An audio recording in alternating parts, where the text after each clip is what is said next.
شروع کرتا ہوں اللہ کے نام سے جو نہایت مہربان اور بے حد رحم والا ہے۔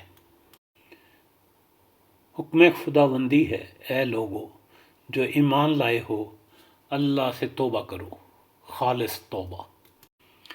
توبہ کے معنی ہے رجوع کرنا۔ توبہ کرنا بندے کی صفت ہے اور توبہ قبول کرنے والا اللہ تعالیٰ ہے۔ بندے کی توبہ کا مطلب ہے کہ اس کا تمام برائیوں سے اور بدیوں سے اور گناہ سے نیکی کی طرف پلٹ کر آنا، اور اللہ تعالیٰ کے تواب ہونے کا مطلب ہے کہ اس کا عفو، کرم اور مغفرت کے ساتھ بندے کی طرف توجہ فرمانا ہے۔ توبہ کا تعلق دل سے ہے، یہ ضمیر کی بیداری ہے، یہ خود احتسابی اور اپنی اصلاح کرنے کا ایک عمل ہے، یعنی بندے کے دل میں اللہ تعالیٰ کی خشیت بھی اعلیٰ درجے کی ہو اور اس کی رحمت پر یقین بھی بہت اعلیٰ درجے کا ہو۔ قرآن کریم اور احادیث مبارکہ میں توبہ کی ترغیبات، قبولیت توبہ اور اس کے نتیجے میں دنیا کی فلاح اور آخرت کی نجات کی بشارتیں موجود ہیں۔ سورہ توبہ میں اللہ تعالیٰ کا ارشاد مبارک ہے، کیا وہ نہیں جانتے کہ اللہ ہی اپنے بندوں کی توبہ قبول فرماتا ہے اور ان کے صدقات کو قبول فرماتا ہے، اور بے شک اللہ تعالیٰ بہت توبہ قبول کرنے والا ہے اور مہربان ہے۔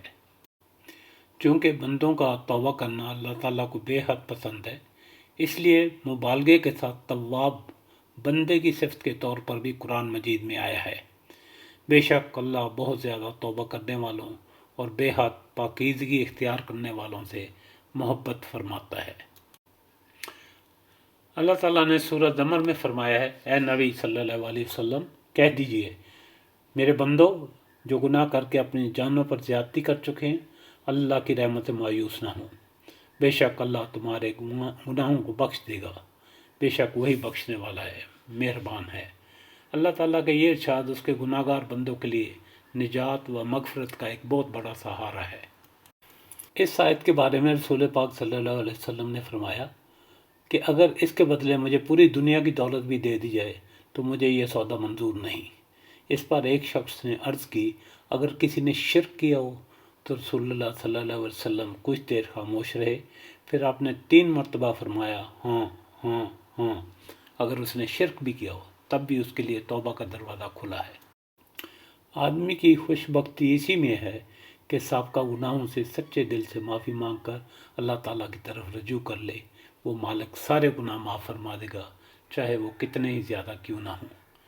اللہ تعالیٰ ہمیں خلوص دل سے توبہ کرنے کی توفیق عطا فرمائے، آمین ثم آمین۔